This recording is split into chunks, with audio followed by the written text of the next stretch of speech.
opening, Ms. Tichenor, then she will get the same 2 questions, and then you will get the next 2. So we'll keep kind of call. Ms. Tichenor, go ahead. Can you all hear me okay? All right, thanks for having us. I really appreciate the opportunity to be here and introduce myself to a lot of you guys that I don't know. I'm not a Rotarian, and I'm just learning a lot about what Rotary is and what Rotary does. And I think a lot of my background fits right into the key principles that Rotary stands for. So I am an Oldham County native. I grew up out here on our family farm. I've been married for 24 years. I have 4 kids, 2 enrolled at Liberty University. 1 is a senior over there in class right now, and I homeschool our 5th grader. Of my background, I have been in sales for a long time. I was an executive regional vice president with Arbonne International for about 15 years. Also in real estate currently. I was a teacher in private schools. One of the key times in our life was when we lived in the Dominican Republic and served as missionaries. And our initial goal to go to the DR was to provide clean water and do hand pump repair. And I know the key principles of Rotary, and it's a huge issue on a global scale. We're not affected with it here in the United States, but even in developed nations like Europe, clean water is a problem, big problem in the Dominican. So we were there for about 3 months, and the Haiti earthquake hit. And we had to switch gears really quick and became disaster relief coordinators. My husband was on the front lines at the epicenter of the earthquake in Port-au-Prince and Leogane, Haiti. And I was on the Dominican side with my 3 kids at the time and coordinating international relief teams to go in and out of the country. We changed our ministry, went from water purification. We saw some of the issues that we were having. The communities weren't grasping ownership of the solutions we were providing for them. And we saw very quickly that if we keep doing for them, they aren't going to own it. So we had to switch gears and focus on transformational development. And we taught and trained leaders within the communities to find and recognize the problems that they have within themselves, within their social structure, within their physical, economical developments. And they were able to shift gears and start using the skills that they already owned, they weren't aware of, and supplies and resources they already had, and make change in their communities that lasted long term. Out of that movement, we were able to help a lot of communities build micro businesses and develop and grow that movement. And some of that, thankfully, after 8 years in the States, is still actively growing in the Dominican Republic without us being there. So that was a really incredible experience for our family. We returned home to the United States in 2013 with our additional bonus baby that was born in the DR. So then we launched our business into real estate, which is what we currently do right now. So what's gotten me to the point where I want to run for state senate? Really, I've always been involved in politics. I've always paid attention more on the national scale and the international scale because that's what we see in the news. But state politics really started to hit home in 2020, and the overreach of government really woke me up to a lot of things. Started to become aware of some issues in our public school system, and I just knew that something needed done a little further than what we were getting. Freedom is a huge issue of my platform, and everything I'm passionate about, freedom is at the foundation of it. So I'm excited to share with you guys and answer questions, and I'll turn it over to Bill. Ms. Ferko. Thank you, Lindsay, and thank you to all the Rotarians for everything that you do. I share Lindsay's passion for service. I mean, that's really what this role is. I mean, being a senator is to serve you and to serve our community to make it better. Other service roles I've had right now, I currently serve as the chairman of the board for Distance Charities, which is a prison reentry business.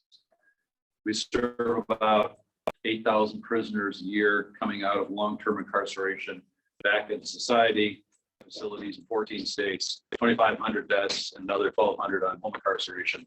And our goal is within 3 weeks of when they we get them a job. So that's one thing we do. And then Knights of Columbus, I also serve And as a member of Knights of Columbus, and we also have a water initiative, not as dramatic as Lindsey's is. We raise money for Water with Blessings to serve communities that need water. It's an interesting story, as you probably all know, with water. When you build in some of these developing countries, you build infrastructure, then the political operatives take it over and extort the local people. So Water with Blessings has kind of micro solutions for water distribution, which is interesting when you really dig into it. In addition, I've served as a volunteer for the Kentucky Horse Park, where I was a commissioner for the horse park. My wife and I operate a small horse farm in the Brownsboro area, where we have 9 horses at that facility. And my role there is to repair fences and mow grass. Tomorrow, actually, while it doesn't rain, I have a truckload of shavings coming that I'm going to have to scoop into a garage. So, I'm involved in Brownsboro community. We have a trail association there that I'm also involved with. So I've been very blessed in my life and in my career to be able to serve in a number of finance roles with large companies and medium to small companies. I have served as a finance leader in various industries, from construction and farm equipment with J.I. Case, Tenneco Oil and Gas, Packaging Corporation of America, where I was the CFO of a business that had 1,200,000 acres of trees and 5 paper mills, and we had a molded fiber operation for food packaging. And then I was also the CFO for Monroe Auto Equipment and treasurer for all of Tenneco Automotive. And what brought me to Louisville was to be the CFO for Genlite Group, Genlite Thomas Lighting Fixture Company. We were the 5th largest publicly traded company in the state of Kentucky. I have a lot of experience dealing with regulators. Interesting articles in today's Wall Street Journal about the Securities and Exchange Commission wanting us to publicly report and measure environmental cost of carbon in our for all of our businesses, which will ultimately flow down to small businesses. So freedom from regulation is important. Education is critical for me as well, and we can get into that a little bit later. Thank you again for all of your service. Mr. Ferko, you can stay right there. We'll let the first question go to you, and then we'll just kind of alternate. And I'm going to kind of tie these first 2 questions together because they're very, very closely related. Number one, what would be the first bill that you would file yourself? Or is there an agenda item that is very important to you that you would want to see passed? And what are you willing to do to give up or concede on in order to get that important piece of legislation passed? So first of all, let me respond to that. So most of you probably haven't followed everything that's going on in our legislature, but that's a really good question. We've had over 700, I lost count, over 700 bills that have been filed by legislators in this session. Very few of them are going to get passed. So rather than political grandstanding and filing bills just to say that I filed bills, I'm going to file something, I get things done. As I said, I've acquired 80 companies, I repaired these companies, I've done deals, I get them done. Now, I've probably looked at several hundred companies, but I get people together, I get teams together, and we get things done. Education is one of my priorities. We need to fix our education system. Kentucky is ranked, depending on the survey you look at, either 36th or 45th worst, or 36 from the top, or 45 from the top in terms of education. I believe education is the key to solving a lot of our problems. There's a direct relationship between education and per capita income and people being able to take care of themselves. If you educate people, it will solve a lot of our poverty issues. It will bring companies, if we have an educated workforce. I've built factories in 4 different places in the United States.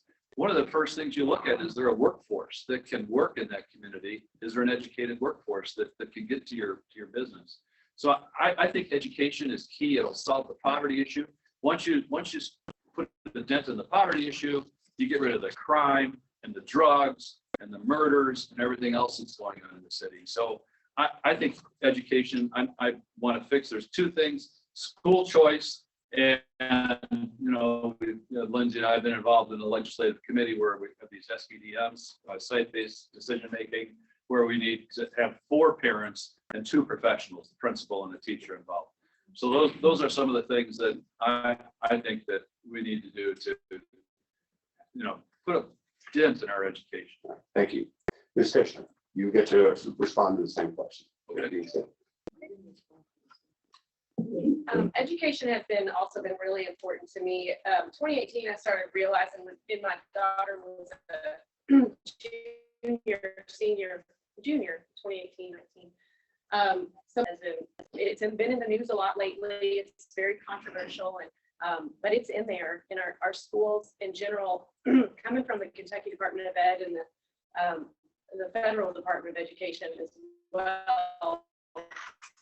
It's coming from way up, and it's affecting our kids in a negative way, and it's affecting our communities. The argument of educating to solve crime is obviously logical, but it's been an argument for 50 years. The problem is we're educating the wrong things. So one of the things that's of utmost importance to me, there's a bill right now. It's a little tiny one sentence bill, and most people are completely unaware of this law, but there's a loophole in the obscenity law. And that loophole allows for obscene books and materials to be in our school materials. I don't mean Captain Underpants. I mean things that would, make your nose hairs curl. So those are the things that I want to push and get that through. The bill that's proposed now, hopefully it will move its way through. It's amazing when you start talking about cleaning up our books in our schools. The National Educators Association, the teachers unions lose their minds. And they want to keep those things in our schools, and it doesn't make any sense. But that is one of the things that I would push to get moved through. So 30 seconds left. What was the other part of that question?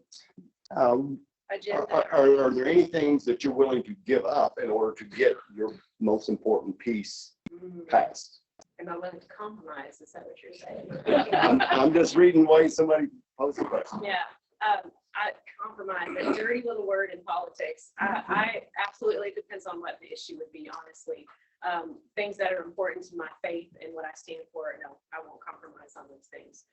So I may end up being like the Thomas Massey on a few bills and make everybody mad, but some things I just won't compromise on. Stay right there. Your next question will be for you, and that's the way we'll do it. Okay. You'll kind of get two in a row, and that way we're not switching all the time. So what do you see as the greatest priority or challenge facing this state? God goodness. Honestly, my whole platform message is freedom. And I feel like we've come to a point where government encroached on our lives, and they used the excuse of the pandemic, right? And given the fact none of us knew what was coming, we were all being cautious, but they took steps forward, and now we're in the process. They took steps. They took our freedom. They did. They took our liberties and stepped over where they should have, where our constitutional rights were stepped on. And we're at a point now, following some bills in the session right now, that they aren't moving back. They're not going back pre-COVID. They're staying where they are on some of these overreaches. And I just think freedom is foundational to our country, to our state, to every one of us. And if we give that up and we're willing to lose that, John Adams said, liberty lost is lost forever. And I think that's of utmost importance for us on all issues within our state. Thank you. All right, Bill, you get the same question. What do you see as the greatest priority or challenge facing the state? Again, I think it starts with education and the economy. I look at, one of the deals I did was to buy a bank in Franklin, Tennessee. And how many people here have been in Franklin, Tennessee? Yeah, it's a great place. I mean, even though I bought the first failed bank in 25 years in Franklin, Tennessee, it was a unique situation. But I spent a bit of time down there, and they have some beautiful office buildings. They have some great infrastructure. They have some nice quaint shopping areas. It's a great place. Part of it is Tennessee has a zero income tax rate.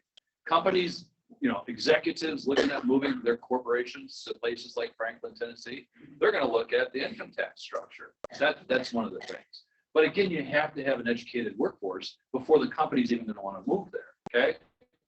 So education is the #1 priority here. to solving the crime issue, to solving the economy issue. And then there's the waste. I mean, again, I've spent my entire career as the chief financial officer for all of these companies. When I buy a company, I identify where the inefficiencies are, I identify where the waste is, and I go after it.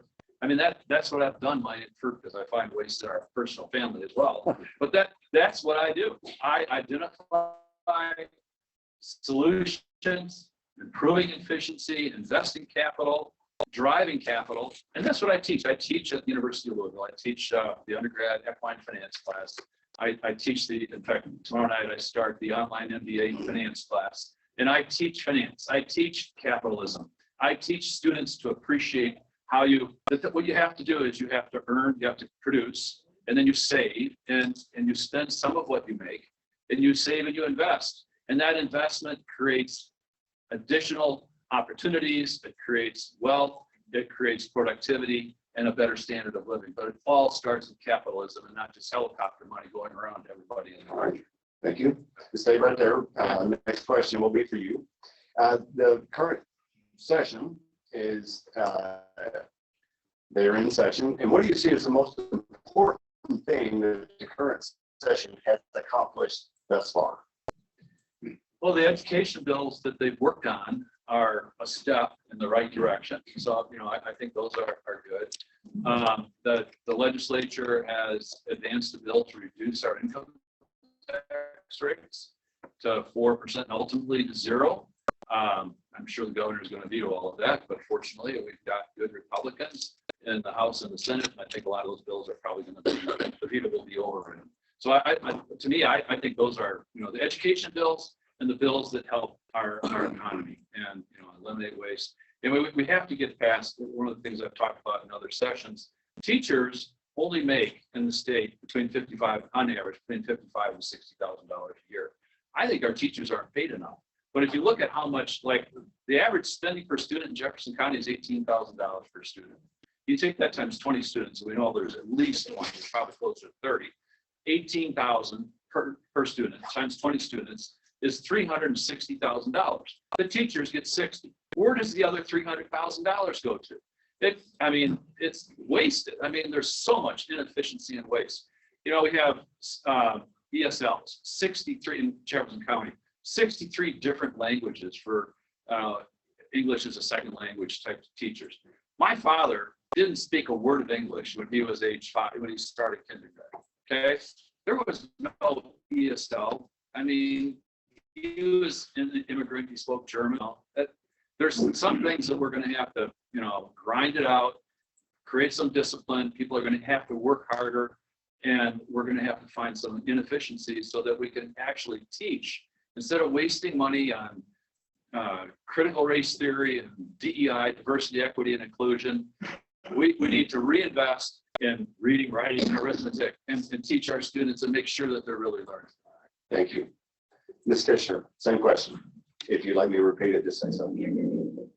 I would agree with that 100%. We need to clean up our education system, get back to the basics. I was a part of ESL when I was in the DR, Espanol as a second language. That's really hard to learn a second language when you're an adult, by the way. But anyway, yeah, absolutely education. I think of the bills that we're still working on. We have different parent groups that are, the amount of work that they put in to get these bills passed, meeting with legislators for going on a solid month now, is HB 51, and it's still on the table. They still haven't passed HB 51, and that is to give parents rights over their children's medical decisions within a school. So I think that's a really important one that we still have our eye on. SB 138 is a bill about critical race theory and making sure our founding documents are taught in schools. It's in the curriculum, but it's not being taught in the curriculum. They're kind of just pushing that to the side and doing this whole social engineering program with critical theory ideologies. So the educational bills are super important right now. And I'll stay right. That's right, stay right there. So should the state prioritize tax reform or its spending priorities, considering that they have $1 billion surplus? And if you favor tax reform, what does that look like? And what do you think is the most equitable, fair way to handle all that? So their $1 billion surplus is COVID money, right? That we have. Yeah. So how about we give it back? We've got money pouring in to our county, to our city. I heard John Black speak at the Women's Club it's been a couple of months, I imagine. And he said, wow, we have so much money from COVID. We don't know what to do with it. I've got some ideas. I mean, how about we just give it back to us and stop trying to find ways to spend it? Should the state regulate tax reform? To some degree, absolutely. What would be that tax reform? I'd love to have no income tax. Kentucky probably could model no income tax the way that Tennessee does. Not as much Texas or Florida. They have different, tourism just based on population. They would be able to implement. They're able to implement tax, no income tax easier than we probably would. But I think it would be great to lessen that. I would love. I don't know how this would work, but I would love for our elderly to not have to pay taxes. Those once you hit retirement, you shouldn't have to be continuing to pay into the system. I would love to support our veterans more. If there's a way that we could reform taxes in order to do that, I would support it. Thank you. Mr. Ferko, you get same question. If you'd like me to repeat it, just say so. Yeah, if you would repeat it, please. All right. So should the state prioritize tax reform? And what should it be its spending priorities? And considering that they have $1 billion surplus, and if you favor tax reform, what do you think that ought to look like? What's the most fair, equitable way to handle that? So as in my previous comments, you heard where I favor going to a zero income tax rate, and there's legislation underway right now that is hopefully going to get us there. So, being a finance, I'm a certified public accountant. I've been working in accounting and finance my entire life. I've been doing battle with the Internal Revenue Service forever. I've had offices where year round we've had 15 people from the Internal Revenue Service or state tax departments that take up residence in our office building. So I've been dealing with tax issues for a long time. And it would be nice to get Kentucky out of the income tax business. We'll still have a sales tax, but that, and some people consider that regressive. You don't have to spend it. It encourages savings. Having a compensation tax actually encourages people to think twice about spending and then invest for the future. So, I'd like to see us get there. In terms of the surplus we have right now, I agree we should give it back. I don't believe in helicopter money. I don't believe everybody should get whatever, $500. I think it should be proportionate with the taxes that you pay, and give it back on a pro rata. Just reduce the tax rates, encourage capital formation, discourage consumption. Basically, is what different tax structures do. So that's what I would advocate. And you look at Florida, Tennessee, Texas, Nevada, states that have a zero income tax rate. The per capita incomes are higher. Business formations. I was just in Florida. I was at a board meeting. Serve on the board of directors for Cypress Solutions. It's a defense and electronics contractor, an automotive business. But we got an operation in Tampa. It's just amazing. Florida is just. There's so much commerce and so much economic activity going on in Florida right now. It's just, it's heartwarming. On the other hand, you come to Kentucky and we've got our challenges here. So, and I think that's a big part of it. Thank you. Stay right there. Okay. So I'm going to ask you about 5 bills that have either passed or are under consideration at the present time. And I'm going to ask you to answer whether you would vote yes in favor of or no, you would go against each of these without an explanation, because when you vote in the session, you don't get to give an explanation. You got to vote yes or no. So just a yes or no. After I've asked you about each of these 5, you will be given up to 2 minutes to explain your thoughts on one or more of these bills that you think needs clarification. Okay. So first one, yes or no. Do you favor legalizing sports betting? No explanation, yes or no. The issue is I can't answer yes or no to that. Okay. Yeah. The bill banning the gray machines. Yes. HB 4, the unemployment insurance bill that the governor vetoed on Thursday. I favor HB 4. Senate Joint Resolution 150, which terminated the declaration of emergency regarding COVID. I favor that bill. The bill deeming churches as essential services during a state of emergency. Absolutely. Yes. Okay. And you get 2 minutes to So expand upon any of those. regarding the first one, in terms of expanding gambling to other forms of gambling. So I support, as you see from my card, I'm really a big supporter of the equine industry. Okay. I don't want to do anything. I mean, I've seen what has happened in other states where they expand, like, predatory gambling or, broader gambling in terms of sports wagering or other things. Sure, it brings revenue into the state, but so does horse racing. We have historical horse racing, which is like slot machine type thing. So if something is supportive of the equine industry, I would support that. Kentucky, we had tobacco. Tobacco's gone. We had coal. Coal is gone. We have equine. We have the horse. This is the bastion of the equine industry in the United States. I don't want to do the horse industry in the United States for the sake of, a few more dollars of revenue and, their taxes. So, yeah, I mean, we have to be really careful, I think. I mean, I can understand the desire to add additional revenue to make it easier. You can go online right now. I can bet on a horse race in 2 minutes from now on twinspires.com. And some of that money goes back to the horse industry. So I think we need to continue to support this industry in Kentucky that is so important to our economy here, and not take advantage of, the people that are getting hooked on gambling, whether it's poker or other things. I'm really concerned that it is going to further hurt people that can least afford to be able to do that type of thing. So that's my thought on Very good. that. Thank you. All right, Ms. Tichenor, you get the same 5 questions. And again, the first one is just a simple yes or no.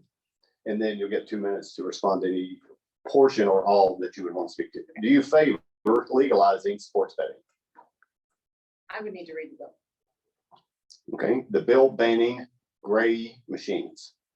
I would need to read the bill. HB4, the unemployment insurance bill that the governor vetoed on Thursday. I would need to read the bill. Okay. Senate Joint Resolution 150, which terminated the declaration of emergency regarding COVID. 1000%. Yes. Okay. The bill deeming churches as essential services during a state of emergency. 1000%. Okay. And 2 minutes to expand upon any portion you want. Yeah. I really, it's hard to say. If you have read any bills lately, it's about as exciting as watching paint dry, but there's things they tuck in there, and I couldn't say without really reading it. The church bill, the emergency declaration, I know those bills, so I can give an answer on that. Absolutely, his overreach of the state of emergency needed to come to a stop probably a long time ago. The Church's Essential Act is, to me, was one of the most, it's a prime example of the overreach of our Constitution. That's the First Amendment right there. And now we had to write a law in order to uphold the First Amendment. That's an example of them taking the freedom, and now they won't give it back without law. Our churches should never have been closed. That should have been something that churches were able to make that determination on their own. It was absolute overreach, and I'll just stop there. I could go on. All right. I stay right. Yep, you stay right there. All right, so this one is, again, you're gonna get a set of 6 to talk about issues that are presently in session. Do you support the Senate bill that mirrors a bill that has been passed in Mississippi that bans abortion after 15 weeks? Yes or no? Yes.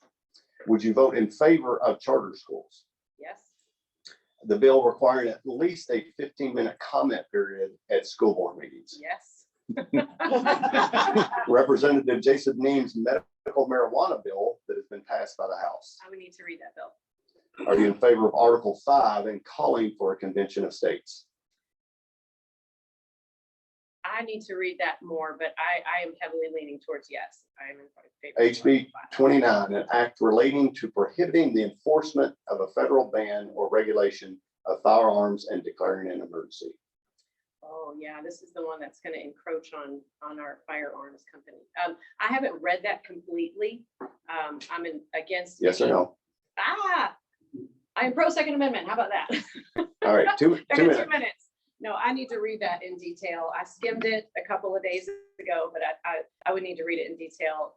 We absolutely have to uphold our Second Amendment, and the government needs to keep its hands off of that. We've seen what happened in Canada, what's still happening in Australia and Austria and China, Venezuela, every country that's had any restrictions on their guns and their gun laws.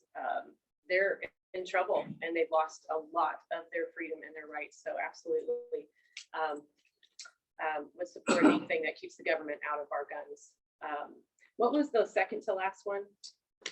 Are you in favor of Article 5 and Article calling 5. for the Convention of States? Yeah, this is one I'm just now really starting to learn about. Convention of States, I think, is Article 5 is in the Constitution. So it's not like we are not following the Constitution by calling it the Convention of States. It's written in there on purpose. We've never done it before. And I think that's where a lot of people are hesitant. It's where I'm hesitant. Anything that's going to alter our Constitution makes us think, you know, we really want to be questionable, because if we can do it, those who disagree with us can maybe do it too. We want to make sure we keep our founding documents the way they were intended to be. But it was written in there. Article 5, the Convention of States now would bring about term limits, which I'm absolutely 100% for term limits. I think that would be great to add that into the Constitution. It needs to be done. We've had too many people in there too long, and they need to go. So, okay, I'm good. You're good. I have Thank you. 30 seconds left. All right, great. Mr. Ferko, you get the same 6. Okay. Do you support the Senate bill that mirrors a bill that has been passed in Mississippi, which bans abortion after 15 weeks?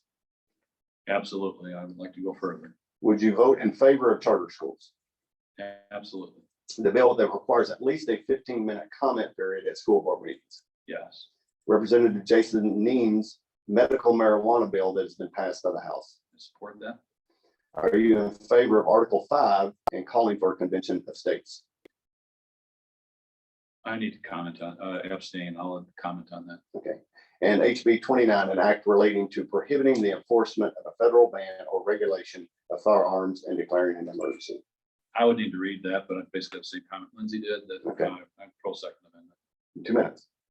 So regarding medical marijuana, that's one that I know is contentious among Republicans. I have seen evidence that medical marijuana helps people that have epilepsy, and it helps people that are going through chemotherapy. And my heart goes out to them. We've had in my family, I have a niece who's 29 years old, who has had breast cancer and had to go through chemotherapy. I had an employee working for me that had epilepsy and needed treatments. I've talked to mothers that have had children who had to go to other states to be able to get treatments for their children. So I'm not in favor of recreational marijuana, but I am in favor of medical marijuana. Regarding a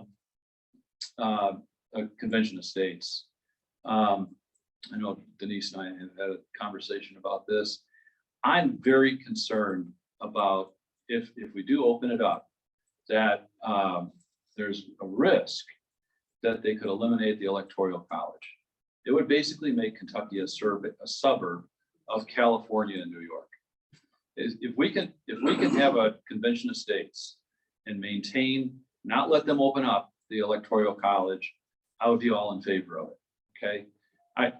Term limits, I totally agree with Lindsey. I definitely think that term limits should be there at the federal level. So there's just some risks in it that I need to make sure that we can have the term limits and not wind up turning Kentucky into a suburb of New York and Los Angeles when it comes to the Electoral College. So those are my concerns there. I don't remember what the other questions were. What was the second one? Charter schools. Yeah, charter. I've been working in favor of charter schools for over a decade now. There's a group of the Center Right Coalition, as well as some religious groups that I've been working with. There was a person from our church who was instrumental in getting charter school initiatives going. So I'm all in favor of school choice and charter schools. All right, thank you. All right, so we're down to our closing comments, and we're very close on time. You went first, so Bill, we'll get to close. So Lindsay, if you'll close, you get 2 minutes for any closing comments that you'd like to make. Oh, I close, okay. I thought you said. He'll get I went the, first. he'll He get, went- he'll get the final word. Okay. Okay. A little confused, sorry. They didn't pay me, so I just, I asked one. That's okay. You know, the decision to run for the state Senate seat was a big one for me. I have a fifth grader at home, right? And I homeschool her. So I really had to weigh what was going to make me decide to do this. A lot of prayer went into that decision. And I looked at where we've been in the last 2 years. I feel like I've lived a lifetime in the last couple of years. I'm sure a lot of you guys have. We've been affected very directly by our state government and our local government. And I just weighed it and I'm like, well, I looked at Bill's platform and I agree with most everything that Bill says. We're both conservative Republicans, but I feel like the issues that are relevant right now, I can really work hard on those issues. I feel like the freedom issue, the education issue, I've just been deep in those things and I want to keep pushing forward on those things. I'm not your typical politician. I'm not getting involved in order to have a Senate title. And I definitely don't plan on being there forever. This is not like a career move for me. I have some agendas that I want to get taken care of. I want to make sure that my kids are set up better and what we've experienced in the last 2 years has stopped and we're able to move forward and our kids and our grandkids are going to have the opportunities that I did when I grew up. We are cycling towards or spiraling down, I think, in our society culturally, and we need to get those things fixed. We need to instill positive ideas in our children in the education system so that they can be effective and be productive in society and our economy will keep growing. So I'm excited to run for office. I appreciate your support. You guys all have my cards, my phone number's on there, my email's on there. Reach out to me. We can grab coffee or chat on the phone and I can answer more questions for you. Thank you. All right, thank you. Ms. Ferko, you have the final word. So again, thank you all for hosting this and you know, I share your values of truth, fairness, goodwill, better friendships, and making sure it's beneficial. I mean, why are we doing this? I mean, Lindsey and I are both, I think, passionate about making our district, Oldham County, Trumbull County, and part of Jefferson County, a better place for our children and grandchildren. I've been incredibly blessed. My children, you know, attended Oldham County schools, then they, you know, attended other schools, and they've all gone to college. My daughter is, and my son both finished graduate school. So I've been very fortunate, very blessed. Education is an important thing in our family, and we've been able to pursue that education, and so we need to make sure we create that opportunity for others in our state. I believe that we can make Kentucky a better place, not just Oldham County, but our entire state a better place for all of our children. I mean, one of the things that happens here in this area is a lot of our kids, they leave. They go to Chicago, or they go to New York, or they go to Nashville, or, you know, Franklin, Tennessee, wherever. And I want to create those opportunities. I believe that we can make this the place they want to be forever. I believe we can get companies to move here to create opportunities for our children so that, you know, our families will be able to have great opportunities going forward.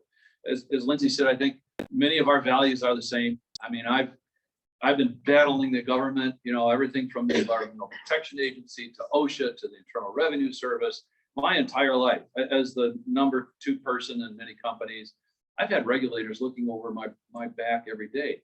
In the article, in the editorial, you should look at it today in the Wall Street Journal. Securities and Exchange Commission is going to make companies measure their carbon. It's just crazy. So, yeah. Thank you.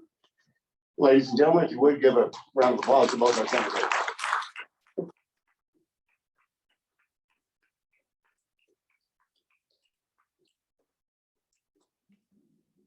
Yes, thank you very much. I think, again, this was very, very beneficial. I heard a number of folks in the room say that they weren't familiar with the candidates, and that's the objective of hosting a couple of these forums, is to give us as Rotarians, as community and business leaders, the opportunity to make an informed vote. And hopefully we covered, and Robin, as moderator, covered a lot of the questions that you may have posed if you had asked them individually what their stances were. So I think this has been very beneficial. One last order of business, and look at that, we're almost at the top of the hour here. We just do our drawing and then we'll dismiss.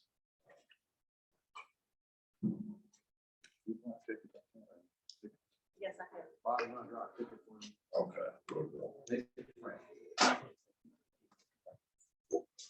Can we get the Indiana Ticket Company to be the conductor ticket company?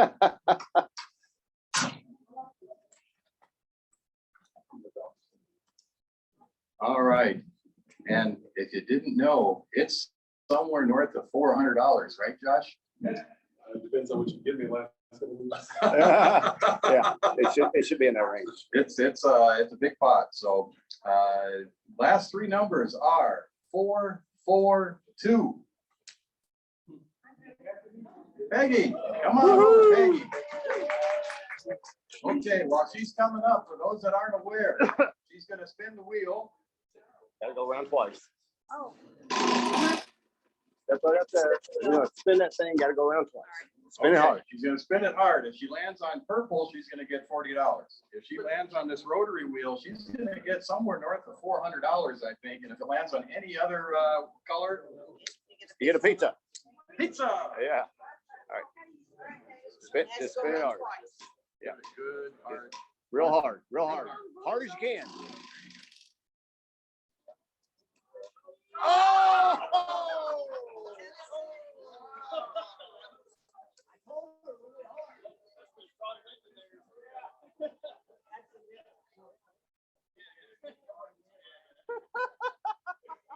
And with that, we are adjourned. Thank you for attending.